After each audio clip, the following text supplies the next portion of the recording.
Hallo und herzlich willkommen zu einem neuen Video. Mein Name ist Stefan von 24/7 Apps und in diesem Video geht es um den DHL-Versand in Shopify. Lasst euch von der Länge des Videos nicht abschrecken, denn wir starten mit einem Schnelleinstieg. Wir geben unsere Zugangsdaten ein und erstellen Versandlabels und dann gehen wir im folgenden Video darauf ein, was wir alles im Detail einstellen können, um unseren Versandprozess in Shopify zu optimieren. Ich wünsche euch viel Spaß mit dem Video. Fangen wir an.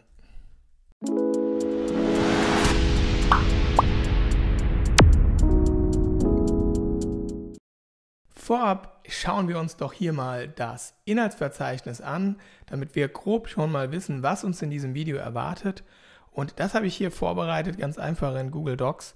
Und wir starten jetzt mit dem Schnelleinstieg, gehen dann über in verschiedene Workflows, dann gucken wir uns verschiedene Zusatzfunktionen an, die wir nutzen können und werden auf spezielle Einstellungen eingehen und zuletzt dann eben, was ist mit der Internetmarke, also die Deutsche Post bietet ja nicht nur DHL-Produkte, sondern auch Postprodukte an, die wollen wir natürlich auch nutzen, wenn möglich, und das schauen wir uns dann eben als vorletzten Punkt an. Und als letzten Punkt schauen wir uns einfach mal an, was ist so der Ausblick, was wird alles noch so an Funktionalität kommen, wenn ihr euren Versand mit EasyDHL abwickelt. Gut, dann starten wir doch mit dem Schnelleinstieg und fangen direkt an. Und zwar habe ich das hier schon in einem unserer Demo-Stores vorbereitet. Und wir öffnen, nachdem wir die App EasyDHL über den Shopify App Store hinzugefügt haben, die App und starten eben mit der Willkommensseite. So, dann werden wir aufgefordert, mindestens eine Art von Zugangsdaten zu hinterlegen. Einmal Deutsche Post für die Internetmarke oder halt eben die DHL-Zugangsdaten, die ihr für euer DHL-Geschäftskundenportal nutzt. Das heißt, um diese App zu nutzen, braucht ihr entweder einen Zugang für die Internetmarke der Deutschen Post oder halt eben, ihr müsst DHL-Geschäftskunde sein mit Zugangsdaten für das DHL-Geschäftskundenportal. Und genau diese Zugangsdaten hinterlegen wir jetzt einfach mal. Ich fange hier an oder benutze hier unsere Demo-Accounts, die wir von der DHL haben. Und nachdem ich die eingetragen habe, werden direkt alle Daten aus meinem Vertrag geladen, die ich jetzt für die Labelerstellung benötige. Hier in diesem Account sind recht viele Produkte freigeschaltet. Wie ihr hier seht, DHL-Paket bis hier unten Euro-Paket. Diese Produkte können wir jetzt direkt alle verwenden. Und er hat auch die Receiver-IDs geladen. Die brauchen wir, um Retourenlabels zu erstellen. Für dieses Demo habe ich die Option gewählt, dass zu jedem Versandlabel ein Retourenlabel erstellt werden soll. Sowie alle anderen Zusatzfunktionen, was die Dokumentenerstellung angeht, Rechnung, Lieferschein, Handelsrechnung und so weiter.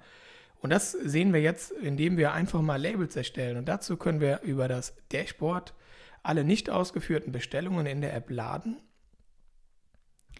und wählen jetzt hier einfach mal 5 Bestellungen aus. Das wäre einmal eine Nicht-EU-Sendung in die Schweiz. Dafür brauchen wir zum Beispiel ein Zolldokument. Dann eine internationale Sendung nach Österreich und 2 nationale Sendungen. Und jetzt bietet uns die Stapelverarbeitung an, dies über DHL-Paket und international eben zu erstellen oder aber anhand von Regeln. Zu Regeln kommen wir später in dem Video, eine ganz spannende Sache. Dort könnt ihr Regeln festlegen, ab wann welches DHL-Produkt greifen soll, abhängig von dem, was in der jeweiligen Bestellung enthalten ist. Wie zum Beispiel ab einem Gesamtgewicht von 20 Kilo nutze dieses DHL-Paket oder wenn dieser Artikel enthalten ist, nutze bitte diese Option der DHL. Dazu aber später mehr. Jetzt einfach für den Schnelleinstieg wählen wir diese 5 Bestellungen aus, um zu sehen, wie einfach das ist. Also wir haben die Zugangsdaten hinterlegt, wir gehen aufs Dashboard und wählen Bestellungen aus und jetzt lassen wir uns einfach mal hier ein paar Versandlabels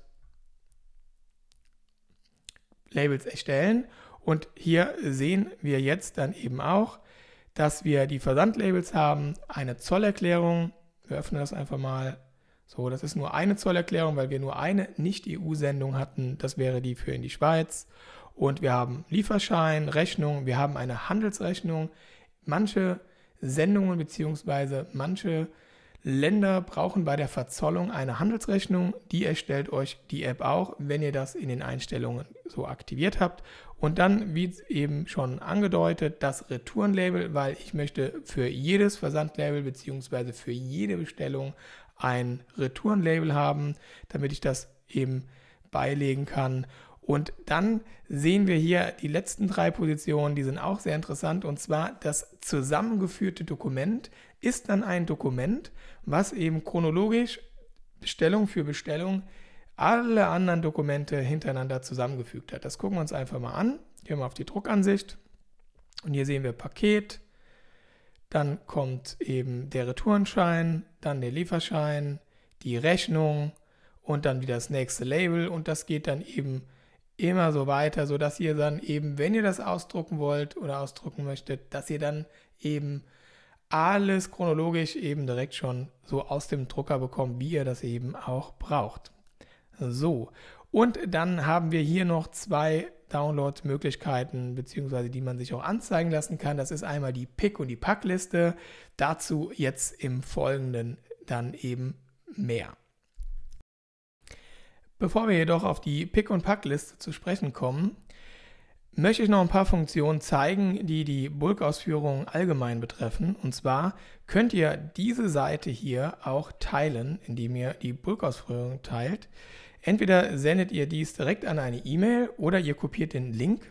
Und das Coole daran ist, wenn jetzt jemand keinen Zugang, wie zum Beispiel ein externes Lager oder ein externer Dienstleister, keinen Zugang zu eurem Shop-Admin, sprich auch zu der App hat und zu den Bestellungen, könnt ihr diesen Link aber teilen und derjenige kann diesen Link aufrufen und hat dann Zugriff auf diese ganzen Dokumente, um dann zum Beispiel den Versand abzuwickeln.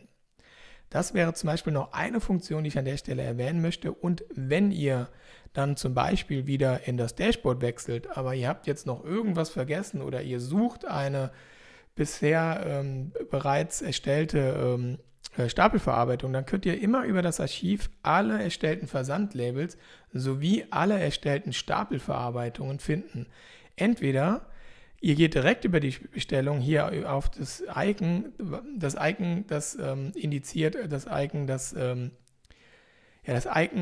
highlightet sozusagen die Funktion, dass es hier sich um eine Stapelverarbeitung gehandelt hat. Und da könnt ihr dann auch direkt hier in die Stapelverarbeitung klicken, wo dann zu dieser Bestellung eben das Label erstellt wurde. Gehen wir nochmal einen Schritt zurück. Ihr könnt in die Bestellung wechseln und. Also ganz viele Funktionen über das Archiv. Das eigentlich auch selbst erklären, da will ich jetzt nicht so ins Detail gehen. Und hier oben habt ihr dann auch nochmal die Punkte Bulk-Ausführungen, Picklisten, Tagesabschlusslisten, zu Tagesabschlusslisten später auch mehr. Auch eine ganz interessante und eigentlich auch wichtige Thematik. Und dann hier auf Bulk-Ausführungen seht ihr eben nochmal alle Bulk-Ausführungen. Hier die wir gerade erstellt haben. Da klicken wir jetzt nochmal rein. Und da wollten wir uns eigentlich auch nochmal die Pickliste anschauen. Das heißt, ihr könnt hier eben die Dokumente auch alle herunterladen oder eben in die Dokumente reinklicken. Hier zum Beispiel in die Pickliste auf Anzeigen. Und jetzt habt ihr hier auch nochmal alle Dokumente zu dieser Bulk-Erstellung, zu dieser Stapelverarbeitung sowie die Pickliste. Die könnt ihr als PDF herunterladen. Könnt ihr uns hier auch mal ansehen. Dann wechseln wir nicht so viel zwischen den Apps. So sieht dann die Pickliste als PDF aus und passend zur Pickliste habt ihr dann auch die Packliste. Das heißt, wenn jemand durchs Lager gelaufen ist, hat erstmal alles zusammengeräumt im Warenkorb, was verschickt werden soll. Danach braucht ihr die Packliste, um zu wissen, welche dieser ganzen Artikel soll denn jetzt in welches Paket. Dazu habt ihr dann die Packliste und ihr bekommt auch hier direkt zu der einzelnen Position, zu der einzelnen Verpackungseinheit bekommt ihr dann eben auch den Download-Link zum Versandlabel. Und das könnt ihr eben auch hier runterladen, das Dokument. Das sieht dann so aus. So sieht dann die Packliste aus im Großen und Ganzen. Gut. Ja, das war jetzt einmal die Stapelverarbeitung im Schnelleinstieg sozusagen. Ich hoffe, ich habe da jetzt nichts Wichtiges vergessen. Jetzt wollen wir den Spieß aber mal umdrehen. Jetzt haben wir uns ja die Pickliste angeschaut und jetzt wollen wir uns einfach mal erst die Pickliste generieren lassen, um dann die Versandlabels zu generieren. Das geht nämlich auch und dafür gehen wir nochmal ins Dashboard. Da wählen wir nochmal ein paar Bestellungen aus, zum Beispiel jetzt hier 3 und gehen hier auf die 3 Pünktchen und sagen Pickliste erstellen. Dann wird uns zuerst die Pickliste erstellt, dann können wir erst mit diesem ganzen Picking anfangen, vielleicht auch schon mit dem Verpacken und sagen dann im Anschluss, so, jetzt brauche ich aber Versandlabels dazu und dann erstelle ich einfach die Versandlabels. Ich komme nochmal zu der Übersicht, dann erstelle ich einfach die Versandlabels zu dieser zuvor erstellten Pickliste, zum Beispiel dann eben über Warenpost oder eben über die Regeln, wie wir eben schon besprochen haben. Ich mache jetzt einfach mal eine Abkürzung und sage, gib mir einfach nur DHL-Pakete und dann bekomme ich alle Dokumente, so wie wir das eben zuvor gesehen haben. Hier fehlt natürlich jetzt die Zollerklärung und die Handelsrechnung, weil wir keine internationalen Sendungen in Nicht-EU-Länder haben. So, dann gehen wir nochmal hier in die schlaue Übersicht. Den Schnelleinstieg, den haben wir uns jetzt schon angeguckt und eigentlich bin ich jetzt schon ein bisschen nach vorne gesprungen und wir haben uns eigentlich auch schon die Versandlabels über die Stapelverarbeitung angeschaut, sowie die Funktion oder den Workflow, zuerst die Pickliste zu generieren, um dann die Labels zu erstellen. Gut,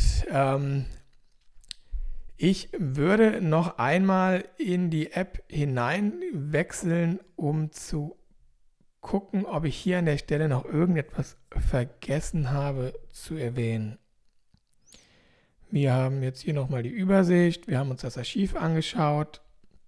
Was ich eben schon einmal angedeutet habe, ist die Tagesabschlussliste. Die gucken wir uns aber dann doch später an, dafür haben wir einen extra Punkt hier unten, Tagesabschlussliste. Gut.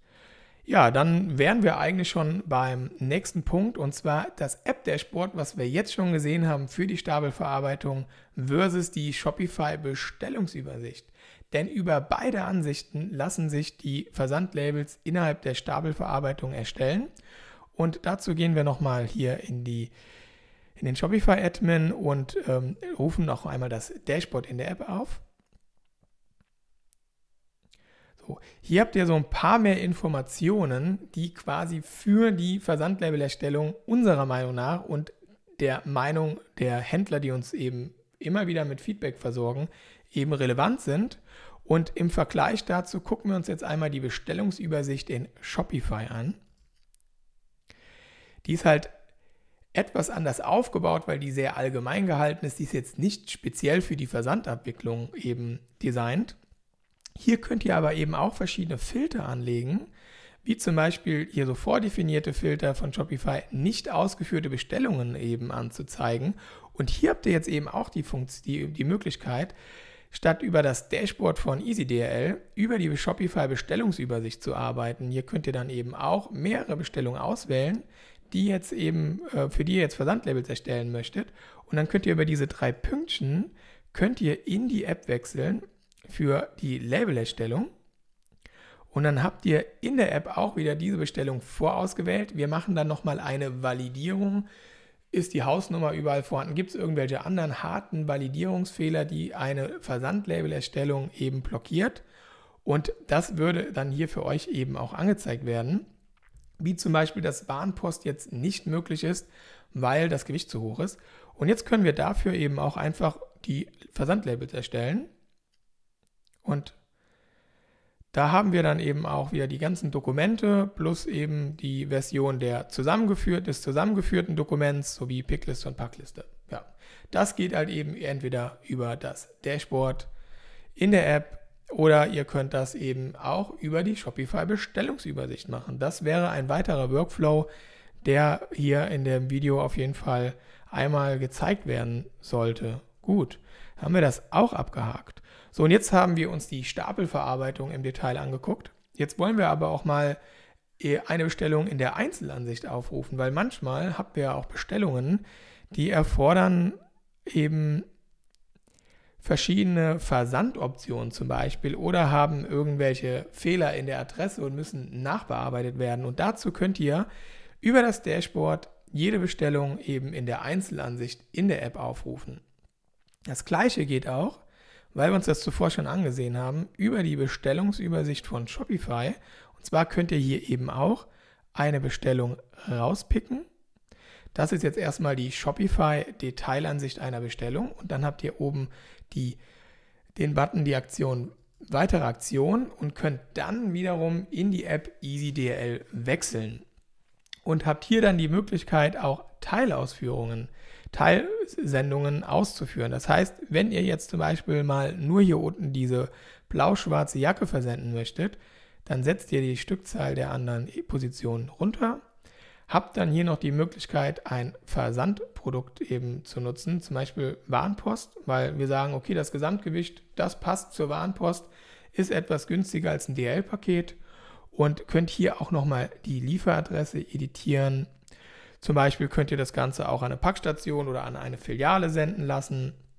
Das erkennt EasyDHL zum Beispiel auch automatisch, wenn diese Daten schon in dem Format über euren Shopify-Checkout in die Bestellung einfließen, dann wird EasyDHL auch automatisch schon erkennen, das soll an eine Packstation versendet werden.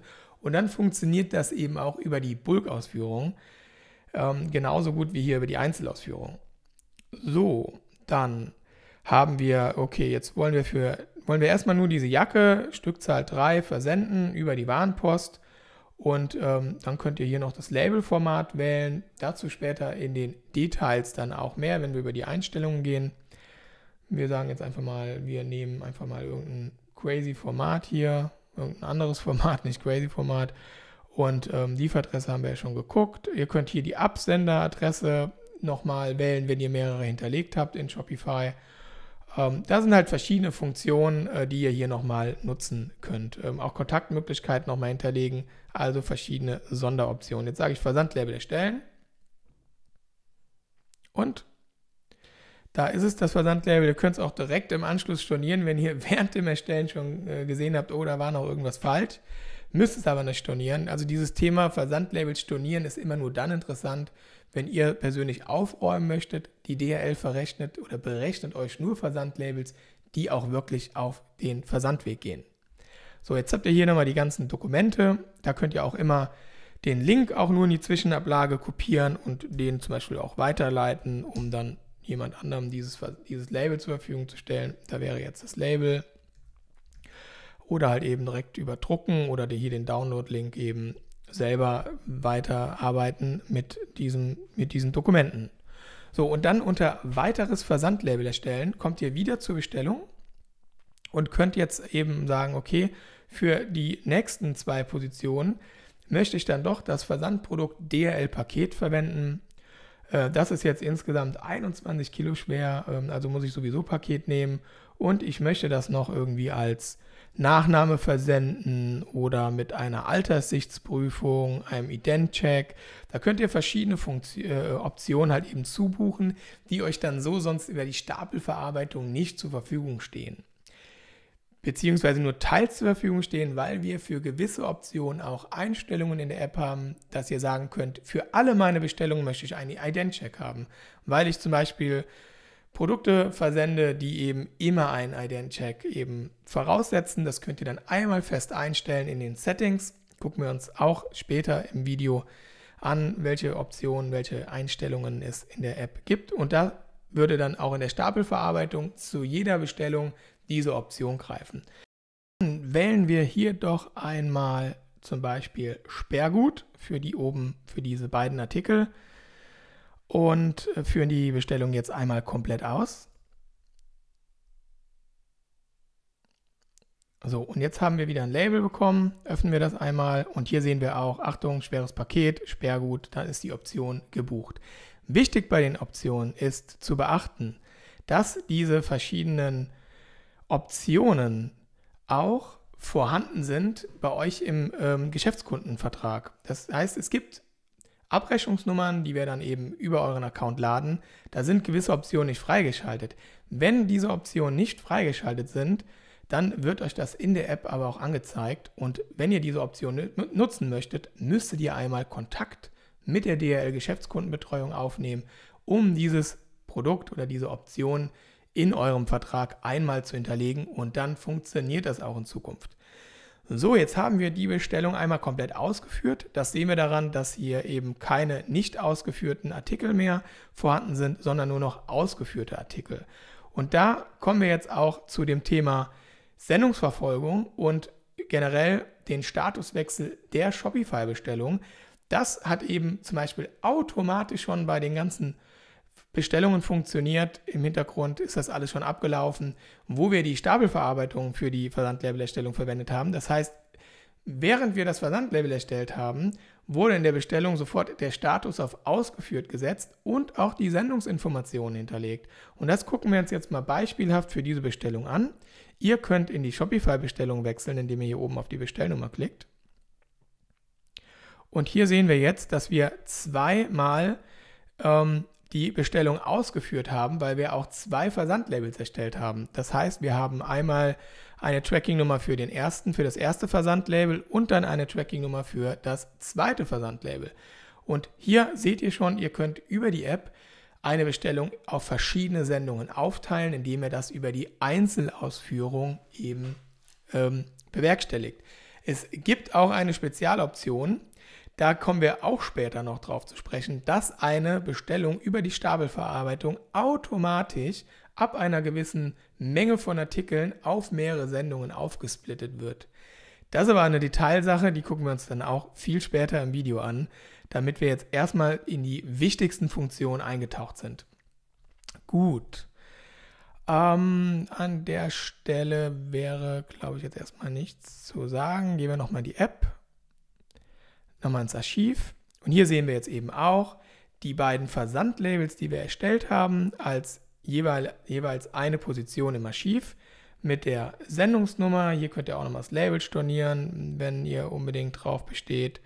Und hier auch nochmal der Unterschied zwischen einem Versandlabel, was über die Einzelausführung erstellt wurde, oder ein Versandlabel, was über die Bulkausführung erstellt wurde, wo wir eben mit diesem Icon wieder in die Bulkausführung wechseln können. Gut, dann gehen wir nochmal rüber zum Inhaltsverzeichnis und als nächsten Punkt schauen wir uns die Blätterfunktion an. Die Versandoptionen haben wir jetzt schon besprochen. Das sind die Sachen wie Sperrgut und Nachname, Identcheck. Und jetzt gucken wir uns nochmal die Blätterfunktion an, denn wer nicht über die Stapelverarbeitung Versandlabels erstellen möchte, weil jede Bestellung eben nochmal so eine Sichtkontrolle erfordert, der kann das auch komfortabel über die Einzelausführung machen, indem er zum Beispiel jetzt hier für die gesamte Bestellung ein Versandlabel erstellt. Da ist es. Dann könnte derjenige das ausdrucken oder das Label herunterladen und hier über nächste Bestellung die nächste Bestellung aufrufen und dann das nächste Versandlabel erstellen. Oder gegebenenfalls Optionen buchen, Teilsendungen machen etc. Diese Funktion ist eigentlich auch ganz cool, weil es eben Händler gibt, die wollen Bestellung für Bestellung abarbeiten, weil das halt eben vielleicht nicht irgendwie so ewig viele Bestellungen sind, aber halt eben sehr spezielle Bestellungen und da bedarf es bei jeder Bestellung eben diese Sichtkontrolle. Ja, an der Stelle muss ich nochmal einen kleinen Cut machen und zwar habe ich was vergessen in der Einzelausführung zu zeigen und zwar könnt ihr jederzeit über die Einzelausführung, wenn sich was in der Bestellung geändert hat, könnt ihr jederzeit einen neuen Lieferschein, eine neue Rechnung oder sogar eine Korrekturrechnung erstellen. Das hatte ich vergessen in der Einzelansicht noch zu zeigen, in der Einzelausführung, sowie den Verlauf.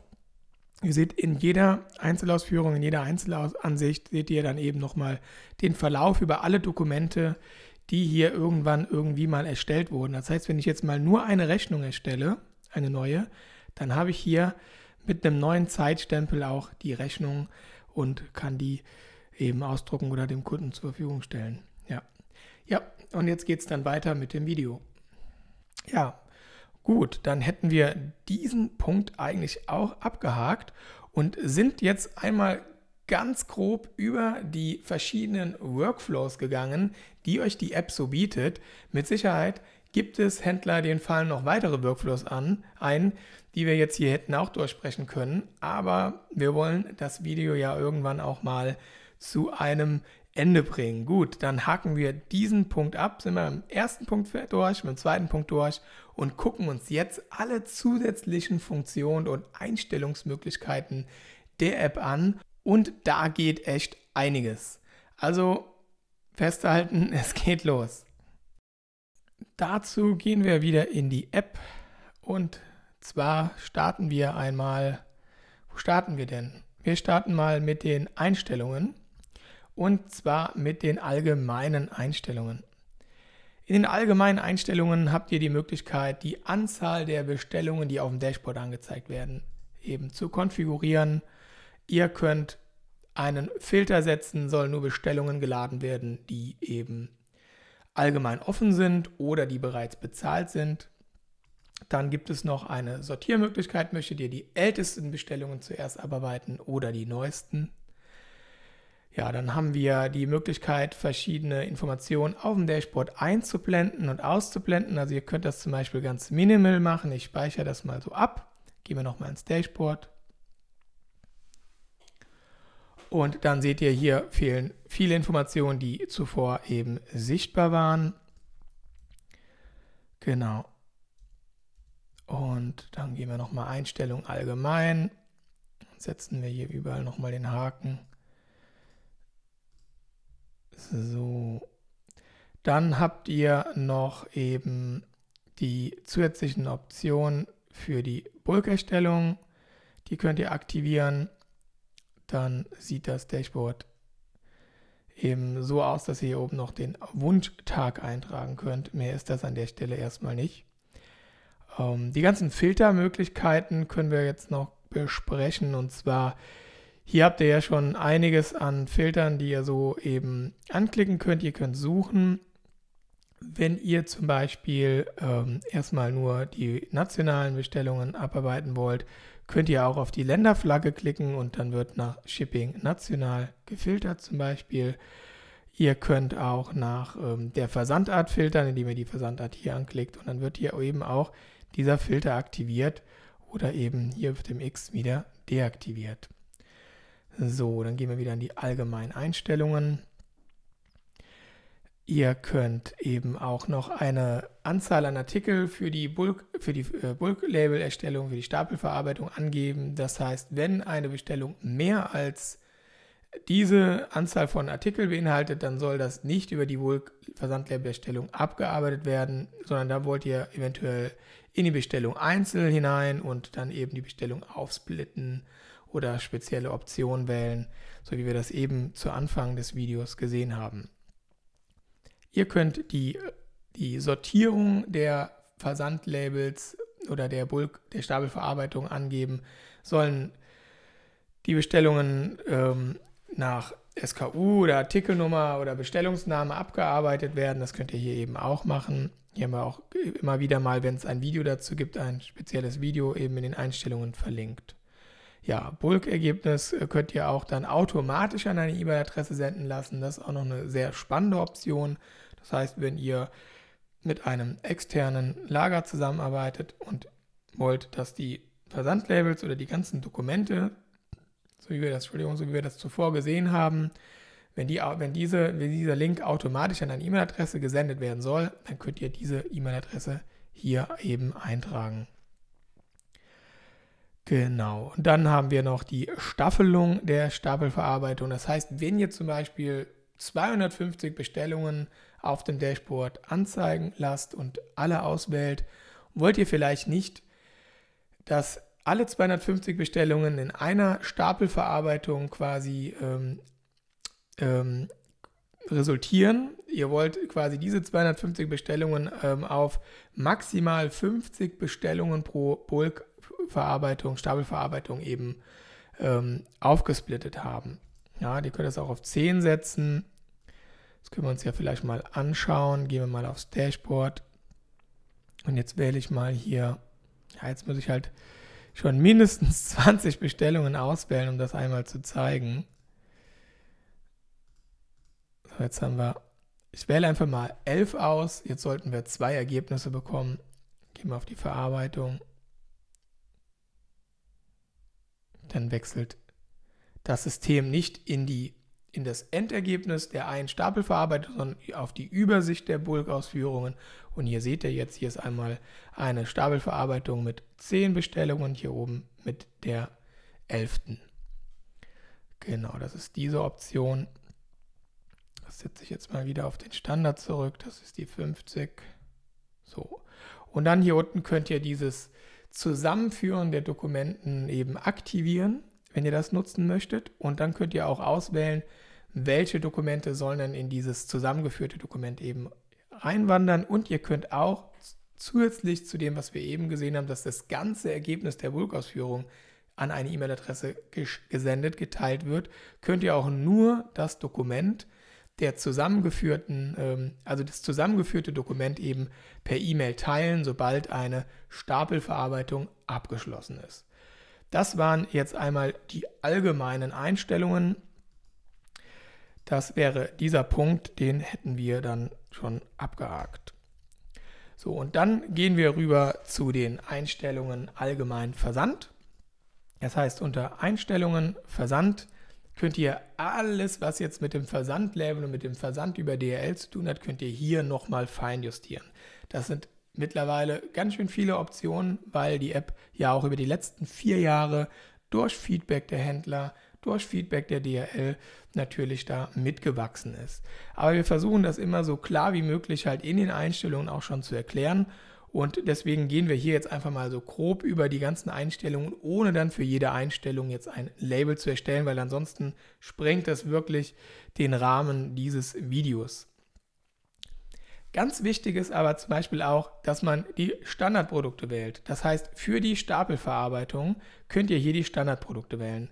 Das heißt, für nationale Sendungen könnt ihr dann zwischen der DHL-Warenpost oder der DHL-Paket wählen. Und das gleiche gilt eben auch für die nationalen Sendungen.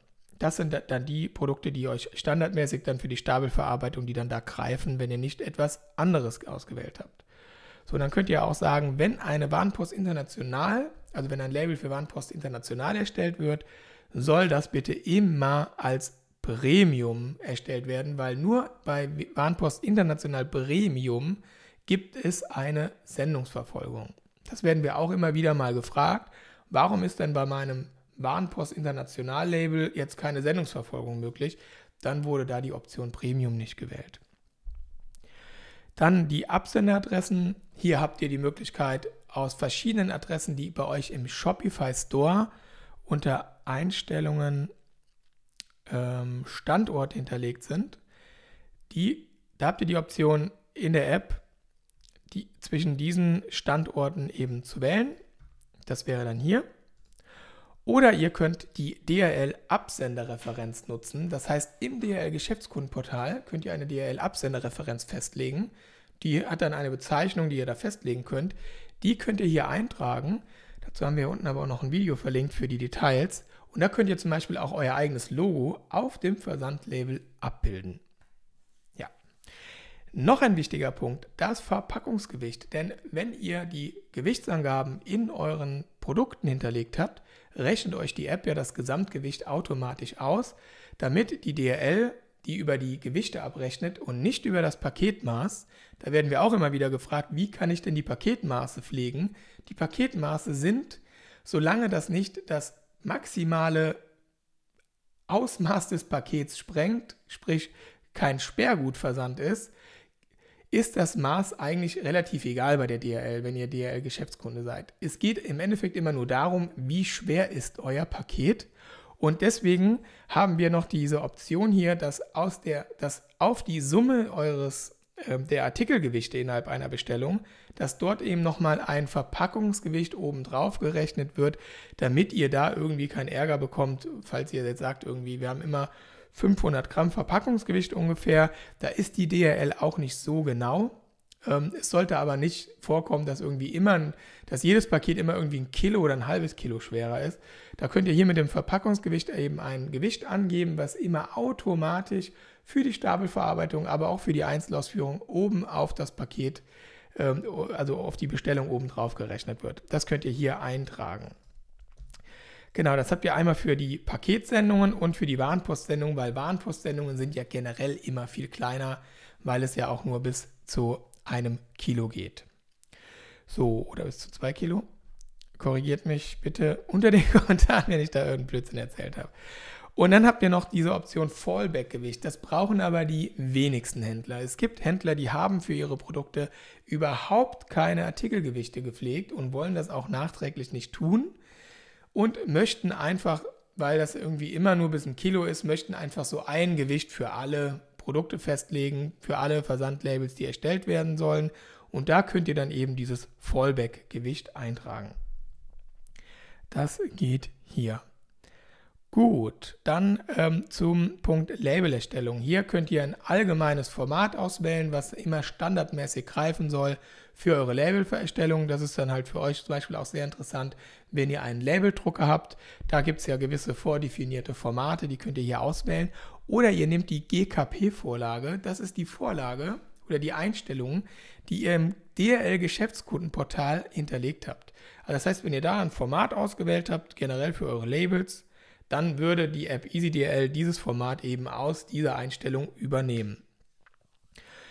Der nächste Punkt ist super wichtig, die Leitkodierung. Das heißt, wenn es einmal einen kleinen Dreher innerhalb der Straße oder der Adresse allgemein der Bestellung gibt, dann würde ohne diese Funktion es könnte zu Problemen kommen, dass das Label nicht erstellt werden kann. Jetzt bietet die DRL aber so eine Autokorrektur in Form einer Leitkodierung an und das könnt ihr hier einmal aktivieren. Euch sollte aber bewusst sein, dass dieser Service, wenn eine Bestellung korrigiert wurde, bis zu 30 Cent kosten kann.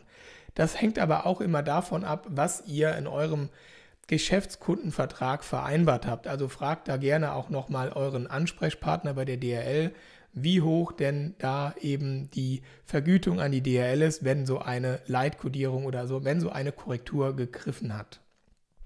Aber eine ganz wichtige und aus unserer Sicht auch eine Option, eine Pflichtoption, die man wählen sollte, weil es einfach keinen Sinn macht, wenn ich jetzt irgendwie 30 Bestellungen auswähle und will Versandlabels haben, dass es da irgendwie bei 4, 5 Bestellungen zu solchen Problemen kommt und ich da selber händisch nacharbeiten muss, wenn die DRL das für so einen kleinen Betrag für mich quasi automatisch korrigieren kann.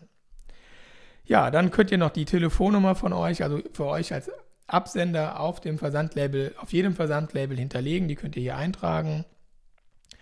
Wenn ihr die Option der Leitkodierung nicht wählt, ich muss mal einen Schritt zurück, da habe ich was übersehen, wenn ihr die nicht wählt, dann könnt ihr auch sagen, es soll kein Label erstellt werden, wenn es irgendwo irgendeinen Fehler in der Adresse gibt. Das heißt, wenn wir die Daten an die DRL senden, um das Versandlabel zu erstellen, dann meldet DRL eben auch, gab es vielleicht einen kleinen Fehler, ja oder nein? Und wenn es einen kleinen Fehler gab, dass dann die App EasyDRL erst gar kein Versandlabel erstellt, das könnt ihr hier aktivieren.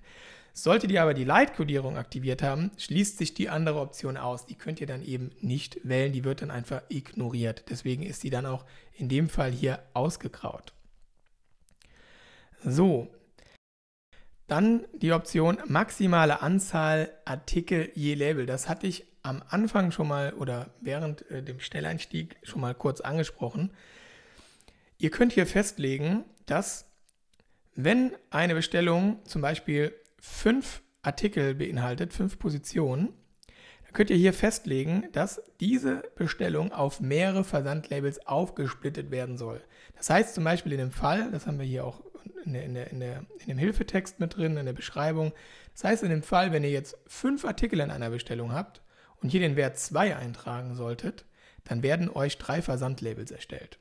Ja, dann habt ihr 3 Versandlabels, 3 Tracking-Nummern, 3 Teilausführungen. Also das heißt, genau, diese eine Bestellung wird in 3 Sendungen, auf 3 Sendungen aufgesplittet. Das könnt ihr hier eintragen, dann gilt das für alle Bestellungen, die ihr über die Bulk-Versandlabel-Erstellung erstellt. Ja, ich switche hier immer zwischen Bulk und Stapelverarbeitung. Ich tue mir das selber irgendwie immer schwer. Bleiben wir einfach bei Bulk. Bei der Bulk-Erstellung kürzen wir es doch damit einfach ab. Gut, dann gehen wir weiter zu dem Punkt Validierung der Bestellungen. Hier könnt ihr sagen, jede Bestellung muss über eine E-Mail-Adresse verfügen. Wenn keine E-Mail hinterlegt ist, dann möchte ich auch kein Versandlabel erstellen, weil dann zum Beispiel auch das Tracking, die Sendungsverfolgung etc. nicht funktioniert. Könnt ihr aber auch deaktivieren. Dann haben wir das Thema mit der Hausnummer. Wir versuchen die Hausnummer zu extrahieren. Es gibt aber immer wieder Fälle, wo es Probleme mit der Hausnummer gibt. Das werdet ihr kennen. Ihr könnt das hier mal, ihr könnt eigentlich damit herumspielen. In der Regel macht es aber keinen Sinn, diese Option zu deaktivieren. Wir empfehlen, diese Option zu aktivieren.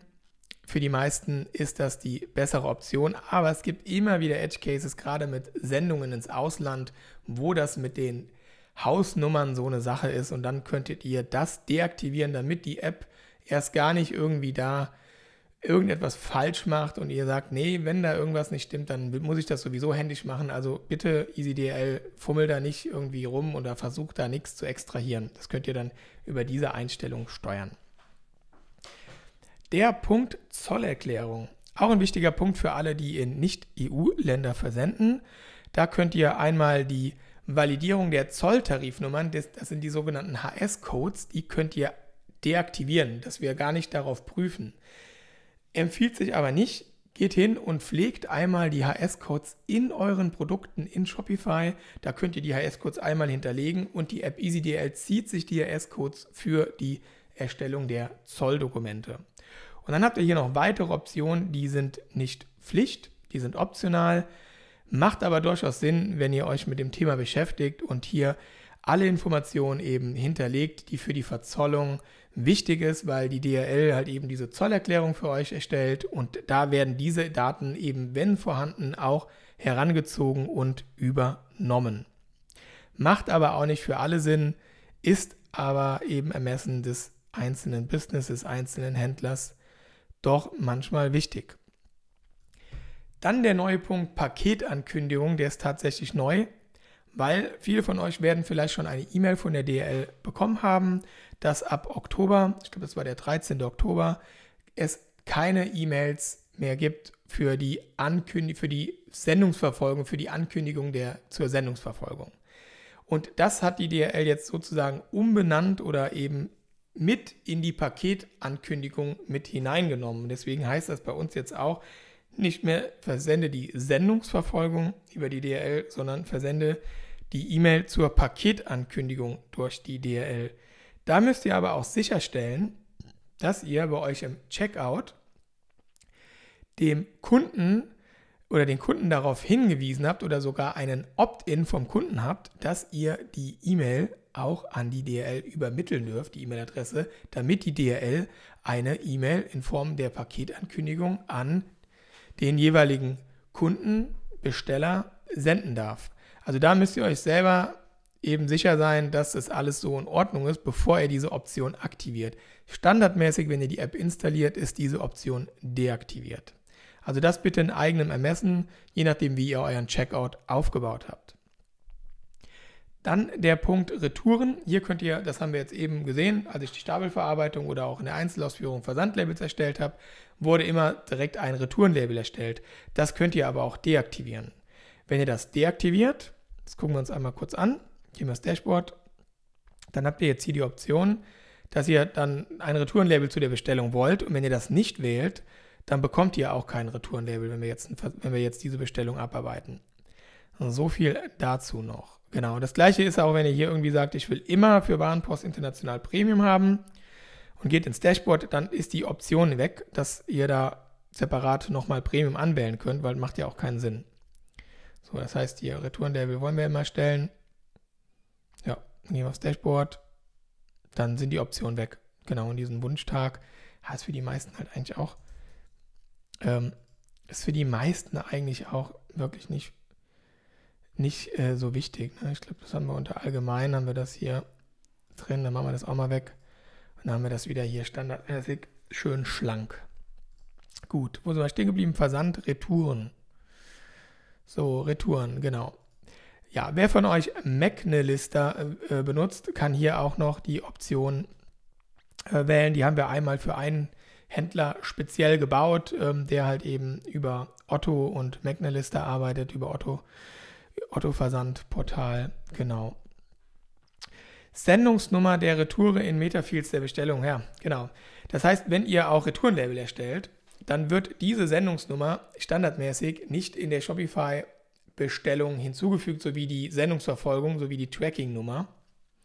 Und wenn ihr aber trotzdem diese Information in der Bestellung haben möchtet, auch für die Retourenlabels, die ihr erstellt habt, dann könnt ihr das eben über die Metafields machen. Und dafür haben wir diese Option. Einfach mal mit herumspielen, wenn das für euch von Interesse ist, für die meisten aber auch total uninteressant. Ja, für Nachname dann eben euer also den Kontoinhaber eurer Firma oder eures Einzelunternehmens, die IBAN, damit die DHL euch auch das Geld, was an der, bei der Überreichung des Pakets, bei der Sendungszustellung entgegengenommen wurde, dann eben auch auf euer Geschäftskonto überweisen könnt. Könnt ihr dann hier einstellen einmal. So, und dann haben wir noch ein paar Zusatzoptionen. Ja, das Filialrouting der DHL, dass ihr das standardmäßig immer bei der Stapelverarbeitung drin haben wollt, dass ihr immer Sperrgut wollt bei jedem Versandlabel, ihr wollt immer die Alterssichtsprüfung aktiviert haben, also die wollt ihr bei jedem Label dabei haben wollen, ihr wollt bei jedem Label immer den Ident-Check, das könnt ihr hier einmal fest als Option immer quasi, also das könnt ihr einmal aktivieren, dann ist es bei jedem Versandlabel immer automatisch drin, das heißt, ihr müsst nicht über die Einzelausführung gehen, um diese Option immer wieder zu wählen. Ja, und das war es dann eigentlich auch schon mit dem Punkt Versandeinstellung. Das ist so mit die größte Seite in den Einstellungen, die wir haben. Also wenn wir jetzt da schon mal durch sind, haben wir schon einiges geschafft. Das ist doch schon mal super. Cool. Gehen wir nochmal in die schlaue Liste rüber. Dann sind wir da mit dieser Geschichte auch fertig. So. Und gehen rüber zu den Einstellungen, die wir für Shopify vornehmen können. Also Versand sind mehr so die Einstellungen, die eben für den Versand, also sprich Kommunikation zu DHL damit zu tun haben. Und jetzt gehen wir zu dem Punkt Shopify. Und Shopify wäre dann unter Einstellungen Shopify. Und da haben wir eine ziemlich übersichtliche Seite im Vergleich zu dem, was wir jetzt zuvor gesehen haben. Also da kommen wir recht flott durch. Und jetzt sozusagen zuallererst das Wichtigste, und das ist das Fulfillment. Das bedeutet der Statuswechsel eurer Shopify-Bestellung. Sobald ihr ein Versandlabel erstellt, wollt ihr ja, dass diese Bestellung nicht mehr im Status nicht ausgeführt verharrt, sondern ihr wollt, dass diese Bestellung im Status ist im Versand oder wird versendet, sich in diesem Status befindet. Und das könnt ihr, indem ihr diese Option wählt. Und die ist auch standardmäßig aktiviert, weil das einfach total Sinn macht. Den Standort, lasst den bitte auf automatisch. EasyDHL wird das dann anhand der Bestellung automatisch auswählen. Das ist nur für auch ganz spezielle Händler entscheidend, dass hier eben nicht automatisch ausgewählt ist, sondern eben ein fester Fulfillment-Standort.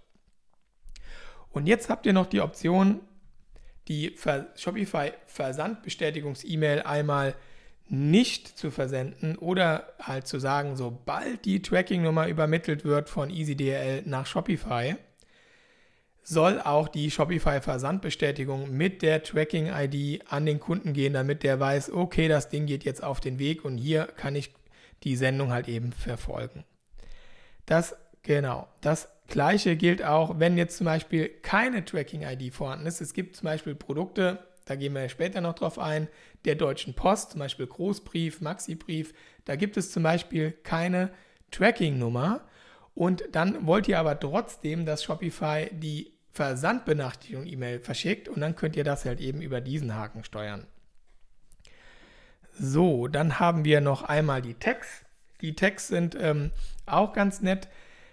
Wenn ihr zum Beispiel Versandlabels erstellt habt und ihr das in irgendeiner Art und Weise über das Tagging filtern wollt in euren Shopify-Bestellungen, dann könnt ihr EasyDHL für jede Bestellung ein Tag hinterlegen lassen und das Tag heißt dann einmal EasyDHL OK, wenn alles in Ordnung gelaufen ist, oder EasyDHL failed. Das ist eigentlich auch eine Option, die ziemlich wichtig oder interessant ist, wenn man die Automatisierung in EasyDHL aktiviert hat, zu der wir gleich noch kommen werden. Also das mal im Hinterkopf behalten. Ich aktiviere das jetzt einfach mal und dann gucken wir mal an, was da so passiert. Wir holen jetzt mal eine Bestellung, gehen in die Einzelansicht und erstellen ein Versandlabel für nur eine Position oder für den ganzen Artikel. Okay. Versandlabel erstellen. So. Jetzt gehen wir wieder in die Bestellung und dann rufen wir die auch mal auf in der Shopify Detailansicht. Also bitte,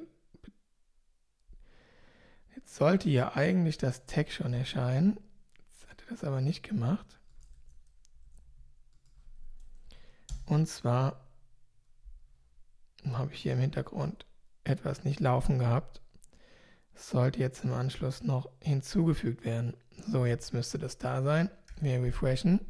Das ist hier meine lokale Entwicklungsumgebung, das ist manchmal alles. Und hier sehen wir, es wurde ein Versandlabel erstellt und deswegen haben wir das Tag EasyDRL OK. Wenn irgendwas fehlgeschlagen wäre, dann würde da eben ein EasyDRL-Failed stehen. Und das ist nachher entscheidend, wenn ihr die Automatisierung nutzt. Das heißt, sobald eine Bestellung bei euch im Shop eingeht, soll EasyDRL ein Label erstellen. So, und wenn da im Hintergrund mal irgendwas nicht funktioniert, dann wollt ihr das ja irgendwie filtern können und sehen in der Bestellungsübersicht von Shopify. Und das funktioniert dann sehr gut über die Tags, aber dazu später mehr. Genau, und hier, wenn wir jetzt mal in die App reingehen, würden wir dieses Tag auch hier in der Übersicht sehen im Dashboard. Das ist Tag. Und wenn ihr auf das Tag klickt, könnt ihr auch dieses Dashboard nach diesem Tag filtern. Das heißt, wenn ihr generell mit Tags arbeitet in euren Bestellungen, könnt ihr auch prima über diese Tags filtern, um euren Versand eben zu organisieren. Genau. Und da sehen wir jetzt eigentlich auch, ja, hier müsste der Tag jetzt auch da sein. Hier können wir bei der Suche Filter getaggt mit, können wir zum Beispiel nach EasyDHL-OK suchen und dann bekommen wir alle Bestellungen, wo dieses Tag auch hinterlegt ist. So, da sind die, da gehe ich jetzt mal rein und da ist dann eben auch dieses Tag. Ja, so viel zum Tagging. So, Einstellungen Shopify, genau, das ist das Tagging und dann hier unten nochmal zusätzliche Berechtigungen. Das heißt, wenn die App Bestellungen bearbeiten soll, die älter als 60 Tage sind, dann könnt ihr einmal diesen Zugriff gewähren. Der ist wird standardmäßig nicht abgefragt, weil warum sollen wir auf Bestellungen, die älter als 60 Tage sind, Zugriff haben, wenn ihr sowieso immer irgendwie Tag für Tag Versandlabels erstellt. Es gibt aber Händler, die haben irgendwie Vorbestellungen, die sind dann irgendwie Monate alt und die müssen dann mit der EasyDRL diese Versandlabels erstellen und dafür dann diese Option, dass ihr das nachträglich der App an Berechtigung erteilen könnt. Dann noch Zugriff auf Kundendaten. Das ist auch nur dann interessant, wenn ihr aus dem Kundenstamm heraus ein Label erstellen wollt. Das gucken wir uns jetzt einmal an. Ich hoffe, ich habe die Berechtigung schon erteilt. Gehen wir mal auf Kunden. Und wenn wir in dem Kunden sind, können wir auch auf weitere Aktionen in die App wechseln. Und dann könnt ihr ein Label erstellen, ohne eine Bestellung dazu zu haben. Und da wird dann auch schon alles aus dem Kundenstamm vorausgewählt. Ja, die Option habe ich am Anfang gar nicht gezeigt. Die findet ihr auch über Dashboard und dann Label ohne Bestellung. Da könnt ihr quasi so viele Labels erstellen, wie ihr wollt, ohne dass es dazu direkt eine Bestellung gibt. Ist ja auch ganz öfter mal der Fall, dass irgendwie jemand ein Versandlabel braucht, sei es der Kunde oder ihr selbst für irgendetwas, was ihr nochmal nachträglich an einen Kunden oder jemanden senden möchtet. Genau, so, dann sind wir doch damit auch durch mit dem Reiter Shopify. Genau, wir haben uns Fulfillment angeguckt, das Tagging und dann noch die Erteilung zusätzlicher Berechtigungen, um eben der App noch weitere Möglichkeiten zu geben, die man standardmäßig eigentlich erstmal so nicht unbedingt braucht. Und wer EasyDRL als Premium Plus Variante verwendet, also im Tarif Premium Plus, der kann dann jetzt auch die Fulfillment Events nutzen. Bedeutet, sobald sich eine Statusänderung bei der DRL bemerkbar macht, aktualisieren wir dies zweimal am Tag in die Bestellung hinein. So, und dadurch können dann auch weitere Aktionen in Shopify getriggert werden, die vielleicht für euch oder für eure Business mit in der Kundenbeziehung eine Rolle spielen. Ja, und diese Fulfillment-Events, die wirken sich auf den Zustellungsstatus in Shopify aus. Ich habe das jetzt hier mal in der Bestellungsübersicht von Shopify offen. Hier habt ihr die Spalte Zustellungsstatus. Und für die ganzen Bestellungen, für die wir jetzt während dem Video Versandlabels erstellt haben, wo eben auch dann eine Tracking-Nummer hinterlegt wurde, sehen wir, jetzt wurde hier der Status hinzugefügt, Verfolgung hinzugefügt. Das heißt, Shopify weiß noch nicht, dass diese Sendung auch jetzt tatsächlich auf dem Weg ist oder kurz vor der Zustellung ist oder eben zugestellt wurde. Und wenn ihr jetzt diese Fulfillment-Events nutzt, dann wird zweimal am Tag EasyDRL einen Abgleich mit der DRL machen und diesen Status dann in der Shopify-Bestellung aktualisieren und dann eben auch die Möglichkeit bieten, daraus wieder weitere E-Mails oder weitere Aktionen zu triggern, Automatismen zu triggern in Shopify selbst. Und dann würde hier zum Beispiel stehen, in Zustellung oder zugestellt oder wie auch immer. Da gibt es verschiedene Events. Dazu werde ich aber nochmal ein extra Video machen und das dann auch nochmal in der App verlinken. Gut, dann gehen wir nochmal in die Liste und haben diesen Punkt jetzt dann eben auch abgehakt. Heidewitzka, das ist ja wirklich ganz schön viel Holz. Wenn man mal so ein Video anfängt, weiß man oft gar nicht, was einen da alles selber so erwartet. Aber es ist schon recht viel, weil die App kann auch viel. Aber wie ihr im Schnelleinstieg gesehen habt, ihr könnt die App nutzen, indem ihr einfach nur eure Zugangsdaten hinterlegt. Und wenn ihr weiter ins Detail gehen wollt, habt ihr aber die Möglichkeiten, da ganz viele kleine Feintunings vorzunehmen. Und im Zweifel, wenn ihr auch mit der Videoanleitung nicht eure Fragen klären könnt hier, dann schreibt uns eine E-Mail an support@247apps.de oder eben in der App und allen unseren Apps. Hier rechts seht ihr alle unsere Apps. Habt ihr unten so ein Help-Widget, da könnt ihr uns auch kontaktieren, beziehungsweise euch wird auch erstmal eine Lösung aus dem FAQ vorgeschlagen. So, jetzt gehen wir auf das Thema Dokumente ein. Dazu gehören die Rechnungen, Lieferschein und so weiter. Da gehen wir mal in die App, Einstellungen, Dokumente und hier habt ihr die Möglichkeit, erstmal euer Logo hochzuladen. Machen wir das doch mal. Ich habe doch heute hier so ein klar, das nehmen wir doch mal. So, da haben wir mal ein Logo hochgeladen. Jetzt könnt ihr hier verschiedene Einstellungen zur Sprache machen. Ihr könnt das Rechnungstemplate bearbeiten. So, da habt ihr hier die Möglichkeit, verschiedene Informationen der Rechnung hinzuzufügen und da ist eigentlich schon relativ viel, was sich da selber erklärt. Ihr könnt die Rechnung in der Vorschau anzeigen lassen. So sieht das PDF dann aus, während ihr dann hier, während ihr dann da editiert. Gerade gesehen, das öffnet sich nicht in einem neuen Fenster. Das muss ich mir hier mal notieren, dass das in Zukunft doch in einem neuen Tab öffnet in der Vorschau. So. Gut, zurück. Genau, und dann könnt ihr ja noch irgendwie Rechnungsnummerformat wählen und Rechnungsdatum. Also alles Dinge, die sich hier relativ selbsterklärend sind. Worauf ich aber noch im Detail eingehen möchte, ist, dass ihr die Rechnung automatisch in eurer Versandbestätigung verlinken könnt, damit der Kunde gar nicht erst nach der Rechnung fragen muss und hat dann direkt den Link zu der Rechnung und kann die herunterladen. Dazu könnt ihr dann einmal dieses Snippet kopieren in die Zwischenablage mit Copy und dann über Template bearbeiten, wechselt die App in die Shopify Versandbestätigungs-E-Mail und hier, wenn ihr euch mit Liquid schon einmal beschäftigt habt, könnt ihr dann diesen Link eben in euer Template einfügen. Solltet ihr eine Agentur haben, die euch betreut, dann wissen die das, gebt ihnen den Link oder das Snippet und die bauen euch das ein. Im Zweifel meldet euch bei uns, machen wir euch ein Angebot, um die E-Mail-Templates zu bearbeiten, können wir euch auch als extra Dienstleistung anbieten. So, dann gehen wir nochmal in die App.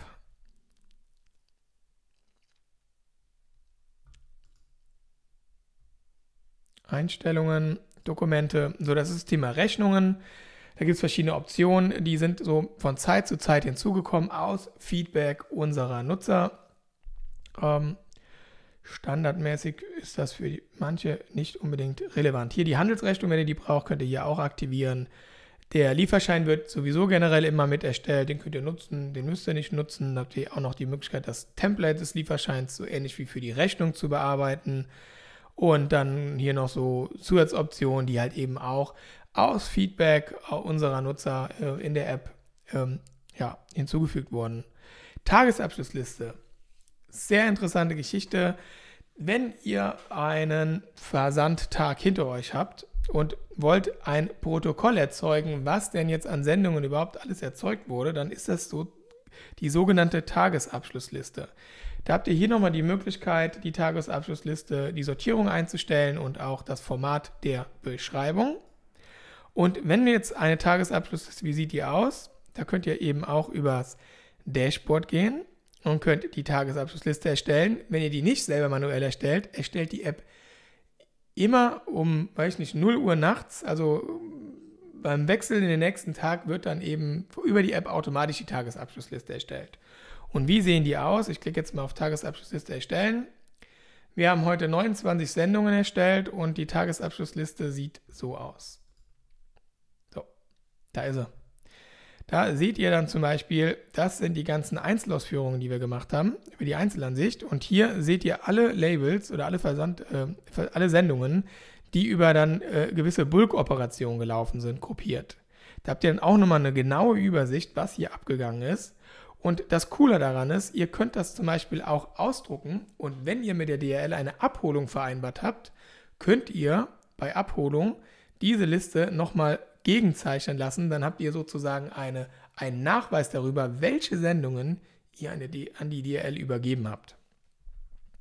Da gibt es dann verschiedene Use Cases für diese Tagesabschlussliste. Und dann hier auch nochmal die Verlinkung zu allen Rechnungen, falls ihr dann auch sagt, okay, ich möchte jetzt mal alle Rechnungen von diesem Tag aufrufen, ausdrucken, damit ich die jetzt irgendwie in meiner Ablage habe oder die irgendwie in meine Buchhaltungssoftware laden, an den Steuerberater weiterleiten, wie auch immer. Das gleiche findet ihr auch über das Archiv. Da habt ihr dann auch nochmal den Link zu allen Tagesabschlusslisten. Wir haben jetzt hier in meiner Version nur eine erstellt, deswegen sehen wir auch nur die eine. Und ja, vielleicht hätte ich das jetzt auch vergessen, die Exportfunktion. Ihr könnt auch alle Rechnungen eines speziellen Zeitraums, also maximal bis zu 6 Monaten rückwirkend, könnt ihr alle Rechnungen, die über EasyDL erzeugt wurden, könnt ihr exportieren. Die werden euch dann, da wird euch ein Download-Link per E-Mail zugeschickt. Ja, das könnt ihr über die Exportfunktion machen oder ihr könnt alle Tracking-Nummern, alle Sendungsverfolgungsnummern könnt ihr exportieren als CSV, um die vielleicht irgendwie in eine andere Software hineinzuladen. Das habt ihr hier auch nochmal im Archiv an Möglichkeiten. Cool. Ja, das ist der Reiter Dokumente, waren wir jetzt bei Lieferschein, Tagesabschlussliste und dann eben nochmal die Pickliste, die könnt ihr auch konfigurieren. Es gibt gewisse Informationen, die braucht ihr vielleicht nicht auf der Pickliste. Die könnt ihr dann hier eben ausblenden, indem ihr den Haken entfernt. Und da habt ihr auch die Möglichkeit, die Sortierung eben zu manipulieren. Wie soll die Pickliste sortiert werden? Und eben auch eine Lagerplatzverwaltung. Hier könnt ihr ein Excel erstellen initial. Diese Excel wird aus eurem Artikelstamm generiert und dann könnt ihr in dieser Excel-Datei die Lagerplätze in einer Spalte eintragen. Und wenn ihr das getan habt, könnt ihr diese Datei wieder hochladen in die App und dann erscheint auf der Pickliste eben auch der Lagerplatz, der Lagerort. Das ist halt super interessant, wenn ihr ein großes Lager habt und derjenige läuft mit der Pickliste los, dann seht ihr direkt, alles klar, diesen Artikel finde ich in A1, B5, wie auch immer. Stelle ich mir immer so ähnlich vor, wie wenn ich bei Ikea durch dieses Selbst-Collective-Lager laufe und dann hier Regal 1, Fach 10 oder wie auch immer, da meine ganzen Möbel oder Artikel zusammensuche. So stelle ich mir das hier eben auch vor und so soll das eben auch hier mit der Pickliste ablaufen und deshalb eben auch diese Lagerplatzverwaltung als Funktion in der App. Genau, cool. So, dann gehen wir nochmal zurück. Ja, damit sind wir eigentlich im Punkt Dokumente auch durch. Hier gibt es auch nochmal einen Link zur Videoanleitung zu Dokumenten. Hier habt ihr auch nochmal die Möglichkeit, euch die Dokumente, Lieferscheinrechnung und Handelsrechnung als Vorschau anzeigen zu lassen. Cool. Damit sind wir dann eigentlich da an der Stelle auch durch. Dann gehen wir nochmal zurück zu unserem Inhaltsverzeichnis und jetzt kommen wir nochmal zu 2 richtig interessanten Features. Und das ist einmal die Versandlabels-Erstellung über Regeln und danach die Automatisierungsmöglichkeiten, die man auch mit den Regeln zusammen kombinieren kann. Also starten wir mal mit den Regeln. Zu dem Thema Versandlabels erstellen über Regeln haben wir allerdings auch ein eigenes YouTube-Video auf unserem Kanal. Und den Kanal, ja gut, den findet ihr ganz einfach, indem ihr nach 24/7 Apps sucht oder hier dieses Video, wenn ihr gerade dieses Video am Ansehen seid, euch dieses Video anguckt, dann könnt ihr natürlich auch über dieses Video direkt hier zu unserem Kanal wechseln. Und da findet ihr dann auch ganz viele Videos, wo wir zu bestimmten Funktionen nochmal ganz genau ins Detail eingehen. Wie zum Beispiel über das Thema, hier könnt ihr auf dem Kanal suchen, Regeln. Und dann habt ihr hier das Video Bulk-Label-Erstellung über individuelle Versandregeln. Deswegen, wir kürzen das an der Stelle so ein bisschen ab, aber wir gucken uns das trotzdem an. Und dazu gehen wir wieder in die App, Einstellungen, Regeln. Und hier habt ihr jetzt erstmal die Option, soll kein Label erstellt werden, wenn keine Regel gegriffen hat, oder soll das Standardprodukt aus den Einstellungen genommen werden. Das heißt, wenn ihr jetzt hier mehrere Regeln habt, die alle nicht greifen, dann würde mit dieser Option hier das Standardprodukt greifen. Das heißt, für nationalen Versand DHL-Paket, für internationalen Versand Paket international. Ne, je nachdem, was ihr hier so ausgewählt habt. So, gehen wir wieder in Regeln. Wir haben jetzt hier noch keine Regel. Hier ist übrigens auch die Videoanleitung verlinkt, über die wir gerade gesprochen haben, die wir uns gerade angesehen haben. Und wenn ich jetzt eine Regel erstelle, dann kommt diese Maske. Und jetzt kann ich zum Beispiel sagen, irgendwie DHL-Paket ab 2 Kilo zum Beispiel. Und dann sage ich, der Anbieter soll DHL sein. Internetmarke kommen wir zum Schluss des Videos noch drauf zu sprechen. Wählen das DHL-Produkt aus und sagen, das Gewicht muss größer gleich 2 Kilo sein. Und dann, ups, Blödsinn mit einer Zwischenablage. Und dann habe ich diese Regel angelegt. Legen wir noch eine Regel an und sie besagt, Warenpost bis 1 Kilo zum Beispiel. Sagen wir Warenpost. Wir sagen sogar national Warenpost bis 1 Kilo. Warenpost, Gesamtgewicht, kleiner gleich 1 Kilo. Beim Gewicht wird auch das Verpackungsgewicht mit einbezogen. Da haben wir auch schon drüber gesprochen, über das Verpackungsgewicht. Und dann sagen wir in Deutschland. So, dann soll diese Regel greifen. So, dann bearbeiten wir die. Dann machen wir hier ab. Machen wir über 1 Kilo zum Beispiel, damit das Beispiel hier irgendwie so passt. So gut es geht passt. Und weil es auch national ist, machen wir hier natürlich auch das Land Deutschland. So. Genau. Zurück. So. Und jetzt wollen wir natürlich, dass zuerst geprüft wird, ob die Warenpost passt, weil die Warenpost ja immer günstiger ist als das DHL-Paket. Deswegen schieben wir die Regel nach oben. So, jetzt hat es gepasst.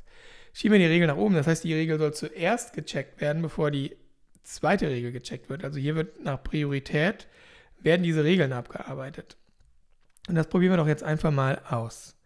Und wenn nichts zutrifft von diesen Regeln, sollen auch einfach kein Label erstellt werden. Bei der Labelerstellung, bei der Bulk-Labelerstellung über die Regeln. Jetzt gehen wir über das Dashboard zu den Bestellungen. Dann gucken wir mal, was haben wir denn hier? Ja, die ist ein bisschen zu schwer. Die hat knapp über 1 Kilo hat die. Haben wir hier irgendwas Leichtes auch dabei? Hier nur schwere Bestellungen drin. Nur schwere Bestellungen habe ich jetzt hier. Ich glaube, wir können aber tricksen, indem wir hier einfach nochmal eine Teilausführung machen. Dann ändert sich das Gewicht der noch nicht versendeten Position. So, jetzt sind wir nämlich bei 400 Gramm plus halt das Verpackungsgewicht. Das würde mit der Warenpost funktionieren. Jetzt ist auch hier die Meldung für Warenpost, also nicht mehr quasi rot hinterlegt, weil es ja, wie gesagt, bei der Warenpost nur bis 1 Kilo geht. Und jetzt könnten wir das ausprobieren. Jetzt nehmen wir das und das, aber machen wir doch noch eine Sonderregel. Gehen wir nochmal Einstellungen, Regeln und sagen bei dem DHL-Paket über 1 Kilo bis, sagen wir einfach mal, bis 10 Kilo. Naja, das können wir hier nicht machen. Nein, ist Unsinn, was ich jetzt machen wollte. Das ist Unsinn, was ich jetzt machen wollte. Ja, lassen wir das mal so, das passt schon so als Beispiel. Wenn man zu viel machen will in so einem Video, dann kommt man auch nicht klar. So, dann wählen wir die beiden aus und sagen einmal Labels anhand Regeln erstellen. Und Jetzt müssten wir einmal Warenpost haben. Haben wir aber, glaube ich, nicht, weil ich das Produkt nicht ausgewählt habe, sehe ich gerade. Oder haben wir es? Doch, haben wir. Haben wir ausgewählt. Cool. Ich habe gedacht, ich hätte das Produkt nicht gewählt bei der Regel. So, jetzt haben wir einmal das Paket und hier haben wir einmal die Warenpost. So. Und so kann man dann halt eben die Regeln aufbauen. Da kann man dann auch noch Regeln für internationalen Versand machen und. Also wir haben Händler, die haben da so 10 Regeln angelegt teilweise. Das ist sehr clever miteinander kombiniert und so können die dann einfach alle Bestellungen auswählen und sagen, gib mir jetzt mal Versandlabels dazu. Da müsstet ihr aber selbst einfach mal so ein bisschen mit rumspielen, vielleicht auch mit Stift und Papier das alles so ein bisschen skizzieren, weil ihr habt da sehr, sehr viele Möglichkeiten. Ihr könnt auch sagen, wenn zum Beispiel darf ein gewisser Artikel darf nicht enthalten sein in der Bestellung, sonst erzeuge eben kein Label. Ja? Können wir ja mal machen. Wir gehen nochmal in Dashboard. Und gucken mal, hier ist zum Beispiel dieses Blue Silk Tuxedo ist hier enthalten. Jetzt gehen wir in die Einstellungen, Regeln und wählen den DHL-Versand und sagen, es darf nicht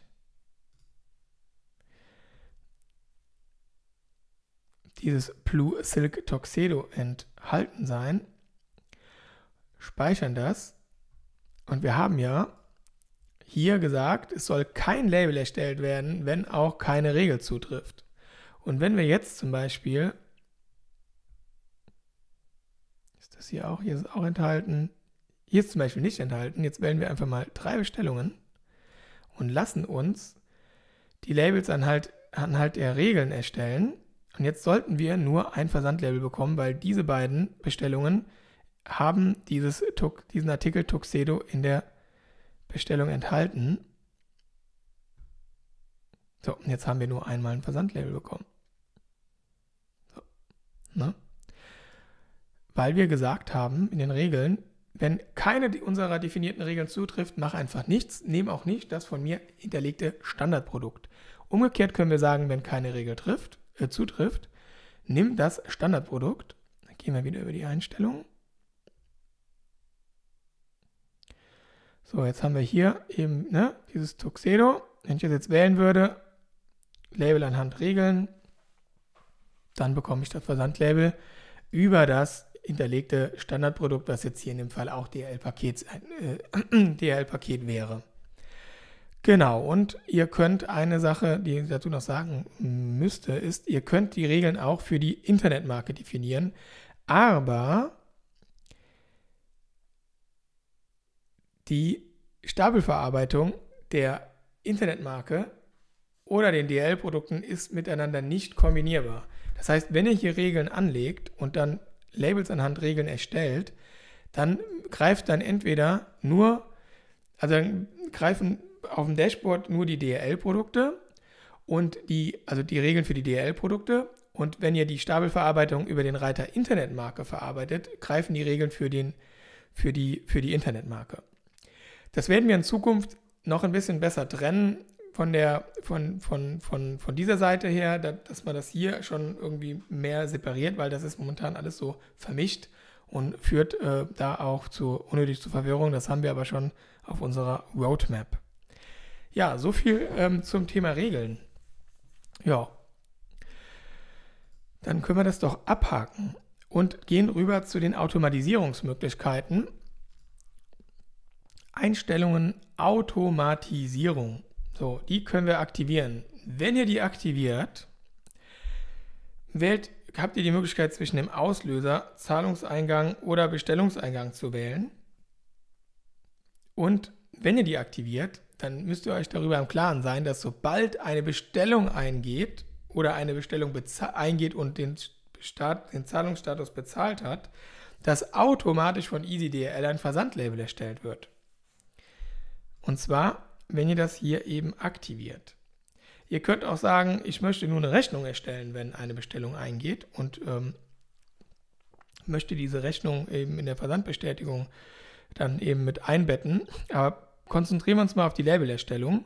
Und hier habt ihr die Möglichkeit, eben auch die Regeln zu verwenden. Das heißt, sobald eine Bestellung eingeht, sollen die Versandprodukte anhand der hinterlegten Regeln gewählt werden. Wenn ihr das nicht über die Regeln wollt, habt ihr dann hier nochmal die Möglichkeit, die Versandprodukte zu wählen, die ihr dann eben verwenden wollt für Bestellungen, die halt eben eingehen und wo ihr dann automatisch ein Versandlabel erstellen wollt. Genau, jetzt müssen wir noch ein Intervall wählen. Genau, und wenn ein Versandlabel erstellt wird, könnt ihr auswählen, soll dieses Versandlabel sofort an eine E-Mail-Adresse gesendet werden oder einmal täglich gesammelt. Das heißt, wenn jetzt bis 14 Uhr 30 Bestellungen eingegangen sind und 30 Versandlabels erstellt wurden, dann wird dann um 14 Uhr ein Link, ein Report rausgeschickt an die E-Mail-Adresse, die ihr oben definiert, wo über diesen Link dann auf diese Versandlabels und die ganzen anderen Dokumente, die bei der Stapelverarbeitung auch zu sehen sind, eben zugegriffen werden kann. Also in Form von Ausdrucken oder Herunterladen, wie auch immer. Und dann könnt ihr auch sagen, ich möchte diese Bestellungen auch automatisch als ausgeführt markiert haben, sobald ein Versandlabel über die Automatisierung erstellt wurde. Sowie ich möchte auch die Shopify-Versandbestätigung versenden, wenn das eben zutrifft. Ja, das ist die Automatisierung. Zu der Automatisierung haben wir aber auch auf unserem YouTube-Kanal ein eigenes Video. Und zwar findet ihr das über Automatisierung oder Auto oder was auch immer. Ich glaube über... So, ne, ihr müsst schon Automatisierung eintragen oder sowas in der Art, damit ihr es hier findet. Und da könnt ihr eben auch euch dann nochmal ein Video im Detail anschauen über das Thema Automatisierung, weil das auch nicht, da zeigen wir auch, wie das dann funktioniert mit einem Beispiel und. Weil das vielleicht nicht immer so ganz trivial ist und ja, das sprengt auch jetzt hier im Detail wahrscheinlich den Rahmen, wenn wir das jetzt alles im Detail durchspielen. Deswegen haben wir für viele Themen extra Videos, wo wir genau auf dieses Thema einmal Beispiele zeigen. Cool. Dann können wir hier einen Haken machen und dann würde ich aber noch eine Sache mit dazu nehmen, die ich jetzt hier nicht in meiner Liste hatte, und zwar das eigene Tracking-Portal. Und das ist eigentlich ganz schnell erklärt. Hier unter dem Reiter Tracking-Portal, da wird euch die URL zu diesem Portal angezeigt. Das heißt, hinter eurer Shop-Domain /apps/tracking wäre dann dieses Tracking-Portal erreichbar. Und ihr könnt eben auch diese URL als Standard-Tracking-URL verwenden für eure Sendungsverfolgung. Das heißt, wenn über Shopify zum Beispiel die E-Mail rausgeht an den Kunden, hier ist die Tracking-Nummer, Sendungsverfolgungslink, draufklicken, dann kommt der nicht mehr auf die DRL-Sendungsverfolgungsseite, sondern da kommt der unter eurer Shop-Domain auf eure eigene Tracking-Seite. Und das hat halt eben den Vorteil, dass er gar nicht die Domain verlässt und dass wir auch in Zukunft die Möglichkeit haben, da vielleicht auch noch einen Upsell eben zu platzieren. Also das steht auch bei uns ganz oben auf der Roadmap. Wie das Ganze aussieht, das zeige ich euch dann jetzt auch noch einmal im Detail. Ich muss hier mal kurz einen Cut machen, weil ich erstmal diese Konfiguration bei mir vornehmen muss, lokal. Bei euch ist es so, sobald ihr die App installiert, steht dieses Tracking-Portal zur Verfügung, ist aber nicht verlinkt. Und wird eben erst dann verlinkt, wenn ihr es irgendwo einbaut oder wenn ihr diesen Haken hier setzt, dass sozusagen die URL nicht auf die DRL-Sendungsverfolgungsseite gerichtet ist, sondern eben auf die URL eurer eigenen Tracking-Seite, eures eigenen Tracking-Portals, was euch eben über EasyDRL zur Verfügung gestellt wird. So, ich habe jetzt mal so eine Bestellung herausgepickt und ich gehe jetzt mal auf die Startseite, um das nochmal zu demonstrieren. Ich habe hier so eine Tracking-Nummer, muss da meine Postleitzahl eingeben und dann wird dann eben unter eurer Shop-Domain, lasst euch jetzt hier nicht verwirren, das ist jetzt, weil das bei uns hier so ein Entwicklungsstore ist, alles so ein bisschen klüfig. Bei euch würde das dann so aussehen, ich gebe das hier einfach mal so ein, das wäre dann irgendwie eure Shop-Domain, die ihr habt, .de und dann Apps-Tracking. So würde dann sozusagen dieses Portal aufrufbar sein, damit das halt, sag ich mal, unter eurer Shopify, unter eurer Shop-Domain läuft. So wird es dann eben aussehen, ja. Genau, und wenn ich das jetzt hier eben eingegeben habe oder wenn ich den Link als Kunde zugesendet bekommen habe, dann brauche ich auch nicht meine Postleitzahl oder sowas eingeben, dann lande ich direkt eben auf dieser Seite, um die Informationen über das Tracking einzusehen. Und hier sehe ich dann alle Events, die dann von der DRL auch normalerweise auf der DRL-Sendungsverfolgungsseite angezeigt werden, die sehe ich dann hier. Nur hier haben wir einen riesen Vorteil. Der Kunde kann zum Beispiel hier einfach auf Weiter einkaufen klicken und landet dann wieder auf eurer Shop-Startseite. Oder hier unten kann er zum Shop klicken. Und wir wollen natürlich in Zukunft da noch mehr Mehrwert schaffen, mehr Mehrwert, ganz dumme Formulierung irgendwie. Also wir wollen da einfach noch mehr Funktionen bieten, dass ihr an der Stelle auch sowas wie irgendwie noch ein Upsell machen könnt, weil vielleicht irgendwie das ein oder andere Produkt da gehighlightet werden soll, falls das dann irgendwie noch zu einer neuen Folgebestellung führen kann. Ja, genau, das ist so viel zum Tracking-Portal, ist eine coole Sache, weil der Kunde sozusagen euren Space nicht verlässt und dann eben auch die Sendungsverfolgung auf eurem Shop einsehen kann. Genau, so viel zum Tracking-Portal. Das hatte ich jetzt hier gar nicht auf der Liste, aber gut, dass wir das auch nochmal kurz angekratzt haben. Ja, und jetzt kommen wir zum eigentlich letzten Punkt, bevor wir zum Ausblick kommen. Da würde ich noch gerne einen kleinen Ausblick geben, woran wir aktuell arbeiten. Und zwar jetzt gehen wir zum Punkt Internetmarke. Also wer nicht nur über die DRL-Produkte versenden möchte oder sowieso schon auch über die Deutsche Post, die Postprodukte wie Maxi-Brief, Großbrief und was es da alles gibt, eben versendet, der kann das auch in EasyDRL machen. Das heißt, er braucht nicht noch irgendwie eine extra App und kann das alles in EasyDRL machen. Und wie das funktioniert, gucken wir uns jetzt einfach mal an. Dazu gehen wir in die App EasyDRL, Einstellungen und müssen erstmal die Zugangsdaten für unsere Portokasse, so heißt das bei der Internetmarke, hinterlegen. So. Jetzt muss ich mal in meine Stauliste gucken. Ich mache hier mal einen Cut. So, da bin ich wieder. Und zwar habe ich jetzt mal das Passwort nochmal eingegeben hier bei mir lokal auf der Entwicklungsumgebung. Und wenn ich das getan habe, dann bietet mir diese Einstellungsseite hier noch die Möglichkeit an, ein Druckformat zu wählen. Na, dann seht ihr hier das Layout, die Vorschau verändert sich. Also je nachdem, was ihr so für einen Bogen habt, für diese ganzen Internetmarken. Das habt ihr dann hier in der Vorschau. Dann habt ihr noch die Option Adresse nicht drucken. Das heißt, die Briefmarke hat dann nur noch den QR-Code und es sind überhaupt keine Adressangaben mehr in dem Fenster oder auf der Briefmarke halt dann eben zu sehen. Das könnt ihr hier aktivieren oder deaktivieren. Genau. Und dann könnt ihr hier auch, genauso wie eben unter Einstellungen Versand, für den DHL-Versand, könnt ihr hier die Standardprodukte wählen, die für euch bei der Stapelverarbeitung greifen sollen. Und ich habe hier einmal den Großbrief national und den Großbrief international gewählt. Und hier habt ihr nochmal allgemein die Möglichkeit, Produkte zu aktivieren oder zu deaktivieren, weil viele nutzen vielleicht nur 1 oder 2 Produkte oder vielleicht 3 Produkte der Internetmarke der Post. Und damit nicht immer alle Produkte auch angezeigt werden, angeboten werden, gerade auch in der Einzelausführung, könnt ihr hier, sage ich mal, gewisse Produkte eben einfach nicht selektieren oder ihr sagt einfach, ich will alle Produkte haben und speichere das Ganze und jetzt können wir auch über alle Produkte hinweg eben Internetmarken erstellen. Und dann machen wir das doch mal. Dann gehen wir auf Internetmarke.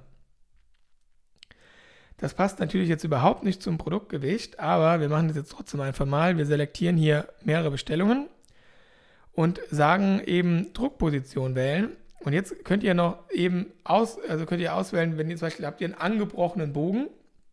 Und jetzt könnt ihr hier eben gewisse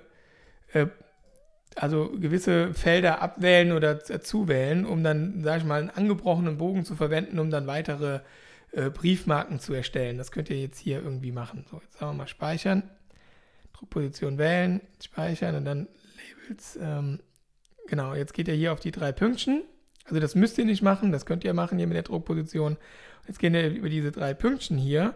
Könnt ihr jetzt sagen, ich möchte für diese 3 Bestellungen gerne Großbrief Versandmarken haben. Und dann bekommt ihr die hier auch.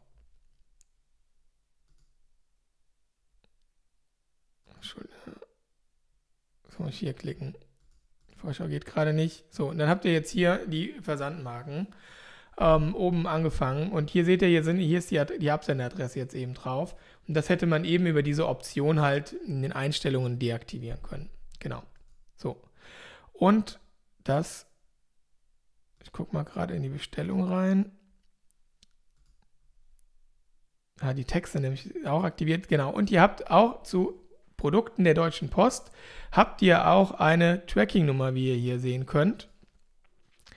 Und wenn ihr jetzt eben, wie wir eben gesehen haben, dieses Tracking-Portal aktiviert habt, können eure Kunden auch über dieses Tracking-Portal den Status abfragen. Also das ist schon ziemlich cool, wenn das von der Paketgröße oder von den Sendungen, von der Größe, die ihr so habt, passt, empfiehlt sich dies über die Internetmarke zu versenden. Also EasyDHL, Internetmarke, genau. Also so viel zur Internetmarke. Das ist vom Ablauf ähnlich wie bei den DHL-Sendungen. Hier seht ihr noch das Guthaben, weil bei der Internetmarke ist es eben so, dass ihr diese Portokasse aufladen müsst. Hier auch den Punkt Guthaben aufladen, könnt ihr direkt auch über EasyDHL nachträglich Guthaben aufladen. Und ihr könnt auch Internetmarken erstellen, ohne dass ihr Bestellungen habt. Das heißt, hier habt ihr so einen kleinen Briefmarkenshop und da könnt ihr dann verschiedene Produkte auswählen. Hier seht ihr dann auch, was euch im Checkout erwartet an Kosten. Da könnt ihr auch das Format wählen, also wie ihr die ausdrucken wollt, die bestellten Marken, Internetmarke kaufen. Und dann habt ihr hier die Marken zu den verschiedenen Produkten. Bücherwarensendungen, genau. Ja, Weltklasse. Funktioniert auch eigentlich soweit ganz gut. Und das gleiche funktioniert natürlich auch über die Einzelausführung. Da könnt ihr in die Bestellung hinein und habt dann hier die Möglichkeit, eben auch Internetmarken, Bücherwarensendungen, weiß ich nicht, für einmal die Jacke eben zu erstellen. Da ist sie, öffnen, da habt ihr sie und dann kann es losgehen mit dem Versand. Ja, Retourenlabel wurde hier auch angelegt, weil wir die Option halt generell ausgewählt haben, dass zu jedem Versandlabel einfach immer ein Retourenlabel angelegt werden soll. Wenn ihr das nicht nutzt, einfach ignorieren, wird euch von der DHL nicht in Rechnung gestellt, solange es nicht auf den Versandweg geht. Ja, cool. Hier habt ihr auch die Blätterfunktion. Das ist ja im Endeffekt die gleiche Funktionalität wie bei den DHL-Produkten, nur für das Produkt der Deutschen Post, der Produkte der Internetmarke. Cool. Damit wären wir doch mit den Funktionen, die derzeit zur Verfügung stehen, weitestgehend am Ende. Ich entschuldige mich hier schon mal, wenn ich irgendwas vergessen habe oder an irgendeinem Punkt unklar war oder irgendwie zu schnell darüber gesprungen bin. Sollte das vorgekommen sein, guckt doch bitte mal hier auf unserem YouTube-Kanal. Wir haben zu vielen Funktionen einzelne Videos erstellt, wo wir ganz speziell auf diese Funktion eingehen. Solltet ihr da nicht fündig werden, kontaktiert uns doch bitte einfach über die Kommentarfunktion unter dem Video oder sendet uns eine E-Mail an support@247apps.de und dann tauschen wir uns da einfach gerne aus. Ganz am Ende möchte ich noch einen Ausblick geben, und zwar arbeiten wir derzeit daran, einen Client zu bauen, den ihr dann bei euch auf einem Rechner installieren könnt, damit der Barcode-Scan in Zukunft möglich ist. Wir wurden da schon ganz oft drauf angesprochen, warum ist es denn nicht möglich, irgendwie zum Beispiel auf der Pickliste oder auf einem Lieferschein einen Barcode zu platzieren über die App, der dann einfach im Lager oder im Versand eingescannt werden kann und dann werden verschiedene Prozesse, wie zum Beispiel die Versandlabelerstellung, angestoßen, was dann damit zur Folge hat, dass dann zum Beispiel auch das Versandlabel direkt aus dem Drucker rauskommt, wo eben der Scan erfolgt ist, um das Versandlabel dann eben auf dem Paket anzubringen. Damit spielen wir aktuell herum. Das ist eine Sache, die wir uns für unsere Apps, nicht nur für EasyDHL, auch für die anderen Apps, EasyDPD, EasyHermes, EasyGLS wünschen. Und wenn wir dann endlich mal soweit sind, dann halten wir euch natürlich über unseren YouTube-Kanal damit auf dem Laufenden. Wenn ihr die App schon installiert habt, bekommt ihr auch regelmäßig Mailings über Aktualisierungen, die bei uns regelmäßig erfolgen zu den Apps. Ja, und an der Stelle sind wir Gott sei Dank endlich am Ende dieses Videos. Ich danke euch vielmals, dass ihr die Geduld und die Ausdauer mitgebracht habt, euch dieses Video einmal anzusehen und wünsche euch weiterhin viel Erfolg mit eurem Shop. Und wenn ihr Fragen habt, bitte unter die YouTube-Kommentare. Wir würden uns natürlich auch riesig über einen Daumen hoch freuen, damit wir hier bei Google etwas gepusht werden in der Sichtbarkeit. Und ja, weiterhin viel Erfolg mit eurem Shop. Alles Gute, euer Team von 24/7 Apps. Macht's gut.